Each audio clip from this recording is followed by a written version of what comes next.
Hello दोस्तों, स्वागत है आपका मेरी एक नई वीडियो में। और ये सी प्रोग्रामिंग का लेक्चर 21 होने वाला है। और इस वीडियो में हम लोग बात करने वाले हैं पैलिंड्रोम नंबर के बारे में। मतलब कि इस वीडियो में हम लोग सी प्रोग्रामिंग के थ्रू एक प्रोग्राम रन करवाएंगे जिसमें कि हम लोग को यह आइडेंटिफाई होगा उसमें कि अगर यूज़र कोई नंबर एंटर करता है, कोई भी रैंडम नंबर एंटर करता है, चाहे वो पैलिंड्रोम हो चाहे वो ना हो, तो हम लोग को पता चल जाएगा कि वो नंबर पैलिंड्रोम है या फिर पैलिंड्रोम नंबर नहीं है। तो हम लोग किसके थ्रू रन कराने वाले हैं? सी प्रोग्रामिंग के थ्रू रन कराने वाले हैं। मतलब कि हम लोग इसमें सी सोर्स कोड का यूज़ करेंगे और उस प्रोग्राम को रन कराने वाले हैं। तो दोस्तों, सबसे पहले मैं आपको ये बता दूं कि पैलिंड्रोम नंबर होता क्या है दोस्तों। तो दोस्तों देखिए, फॉर एग्जांपल पैलिंड्रोम नंबर का मतलब समझिए जैसे 121 लिखा हुआ है। तो 121 अगर आप इसको रिवर्स कर दो या फिर फ्लिप कर दो या फिर इसको फॉरवर्ड डायरेक्शन से पढ़ो या फिर बैकवर्ड डायरेक्शन से पढ़ो, तो जो नंबर होगा वो चेंज नहीं होगा, उसकी वैल्यू चेंज नहीं होगी। तो ऐसे नंबर जिसको हम लोग रिवर्स कर दे या फिर फ्लिप कर दे लेकिन उसकी जो वैल्यू हो वो चेंज ना हो, वो कौन से नंबर होते हैं? वो पैलिंड्रोम नंबर होते हैं। जैसे कि 101, 101 ये भी एक पैलिंड्रोम नंबर है। अगर आप इसको रिवर्स कर दो तब भी ये 101 रहेगा। चाहे आपको इसको जिस तरफ से भी पढ़ोगे तो ये जो नंबर होगा वो सेम रहेगा, इसकी वैल्यू बिल्कुल भी चेंज नहीं होने वाली है। जैसे कि दोस्तों 1001 ये भी एक पैलिंड्रोम नंबर है। लेकिन दोस्तों 123 पैलिंड्रोम नंबर नहीं है। क्यों नहीं है? क्योंकि अगर आप इसको रिवर्स कर देते हो तो इसकी वैल्यू चेंज हो जाएगी, 321 हो जाएगी। तो इस तरीके से पैलिंड्रोम नंबर वो होते हैं जिसको हम लोग रिवर्स कर दें या फिर फ्लिप कर दें लेकिन उसकी वैल्यू बिल्कुल भी चेंज ना हो। तो इस प्रोग्राम के थ्रू हम लोग ये आइडेंटिफाई करेंगे, जब यूज़र कोई नंबर देगा चाहे वो पैलिंड्रोम हो चाहे वो ना हो, तो हम लोग को पता चल जाएगा कि वो जो नंबर है वो पैलिंड्रोम नंबर है या फिर नहीं है। तो चलिए दोस्तों शुरू करते हैं। तो जैसे कि हम लोग को सिंटेक्स पता ही होगा, जैसे कि मेरी जो पहले वाले वीडियोज़ है लेक्चर 1, लेक्चर 2, लेक्चर 3, उसमें मैंने आपको बेसिक्स बताए हुए हैं। तो उसमें आपको जितनी भी अगर आपको बेसिक्स जानने हैं सी प्रोग्रामिंग के तो मैंने डिस्क्रिप्शन में आपको लिंक दे रखी है उन वीडियोज़ की, तो आप जाके देख सकते हो। लेकिन इस वीडियो में सबसे पहले हम लोग यहाँ पे चलिए शुरू करते हैं। तो syntax hashtag include angle bracket stdio.h enter कर दीजिए। यहाँ पे आप इंटीजर लिखोगे और मेन लिखोगे। मेन क्या है? मेन एक फंक्शन है। मेन फंक्शन इसलिए है क्योंकि मेन के आगे पैरेंथेसिस ब्रैकेट लगा हुआ है। जिस भी वर्ड के आगे पैरेंथेसिस ब्रैकेट लगा होता है वो एक फंक्शन होता है। ये एक ट्रिक है तो आप समझ लीजिए। जैसे कि प्रिंट एफ भी एक फंक्शन है क्योंकि उसके आगे पैरेंथेसिस ब्रैकेट लगा हुआ है। स्कैन एफ भी एक फंक्शन है। वाइल, इफ, एल्फ सब एक फंक्शन है, लेकिन साथ में वो लूप भी कहलाते हैं, साथ में वो डिसीजन कंट्रोल ऑपरेटर्स भी कहलाते हैं दोस्तों। यहाँ पे करली ब्रैकेट लगा दीजिए दोस्तों। तो ये 3 लाइन में जो सिंटेक्स था, जो रूल था, वो कंप्लीट हो गया है।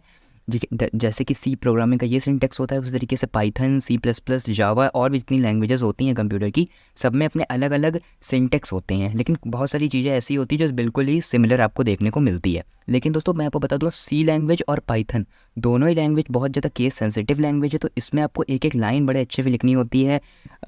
अगर छोटी सी भी माइनर सी भी मिस्टेक आपसे हो जाती है तो जो प्रोग्राम होगा वो रन नहीं होगा। तो यहाँ पे सबसे पहले आगे क्या करना है, आगे हम लोग यहाँ पे इंटीजर डेटा टाइप डिफाइन कर लेंगे। तो इंटीजर डेटा टाइप डिफाइन करेंगे, उसमें हम लोग कुछ वेरिएबल डिफाइन करेंगे।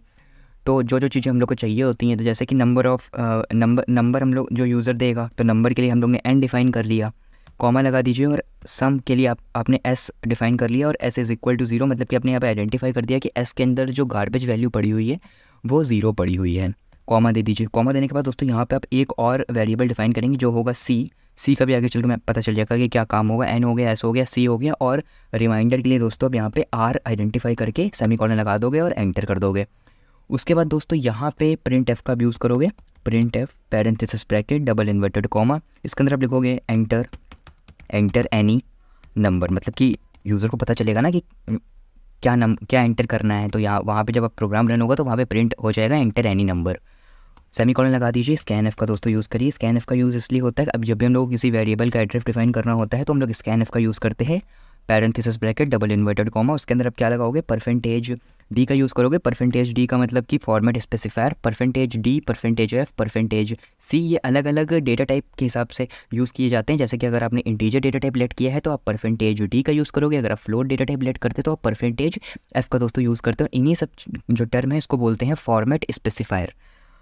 कॉमा दे दीजिए। कॉमा लगाने के बाद दोस्तों यहाँ पे एम्परसैंड का आप यूज़ करोगे, एम्परसैंड एन, और सेमीकोलन दोस्तों बाहर निकलने के बाद आप लगा दोगे और एंटर कर दोगे दोस्तों। उसके बाद दोस्तों यहाँ पे आप एक चीज़ आइडेंटिफाई कर दोगे, सी इज़ इक्वल टू एन, मतलब कि जो एन की वैल्यू है, जो नंबर यूज़र एंटर कर रहा है वो आपने सी वेरिएबल में स्टोर कर दिया, इसीलिए मैंने ऊपर सी वहाँ पे आइडेंटिफाई कर दिया था वेरिएबल के रूप में।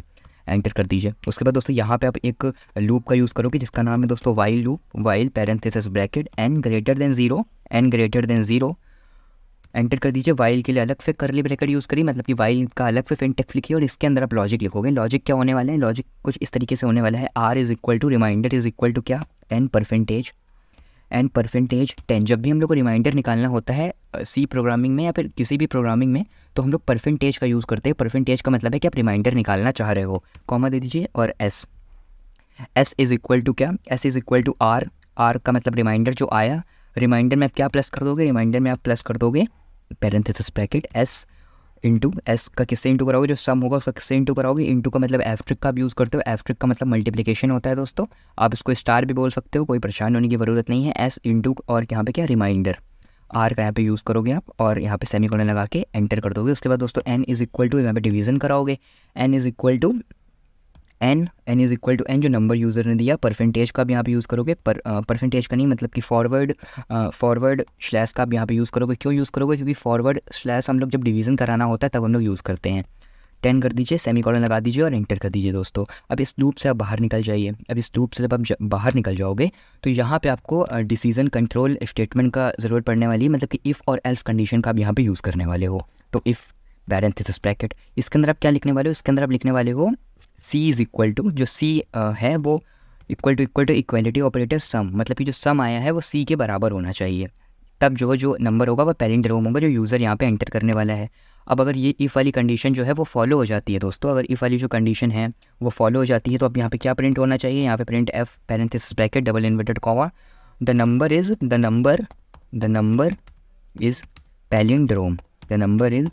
पैलिंड्रोम दोस्तों।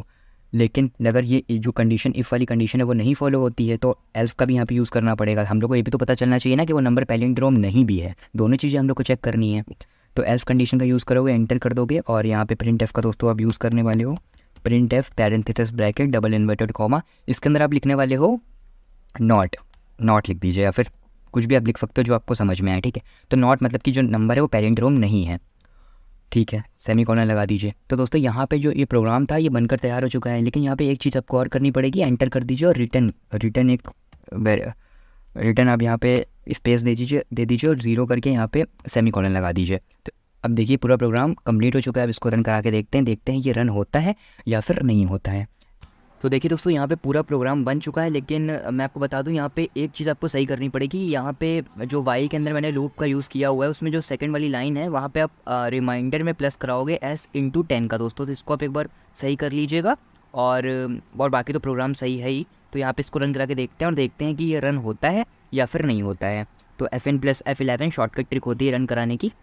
तो दोस्तों देखिए यहाँ पे रन हो रहा है, तो देखिए यहाँ पे लिख कर आ गया एंटर एनी नंबर। तो फॉर एग्जांपल मैं कोई ऐसा नंबर एंटर करता हूँ जो पैलिंड्रोम हो, जैसे कि 121 पैलिंड्रोम है तो एंटर कर देता हूँ, तो यहाँ पे देखिए वेरीफाई हो जाता है कि द नंबर इज़ पैलिंड्रोम। उस तरीके से मैं एक बार फिर रन करा के दिखाता हूँ और आपको ऐसा नंबर यहाँ पे एंटर करता हूँ जो पैलिंड्रोम नहीं है, जैसे कि 123 पैलिंड्रोम नहीं है तो एंटर कर देता हूँ। दोस्तों यहाँ पे लिख कर आ गया नॉट, मतलब कि आइडेंटिफाई हो गया, वेरीफाई हो गया, चेक हो गया कि जो नंबर है वो पैलिंड्रोम नहीं है या फिर पैलिंड्रोम है।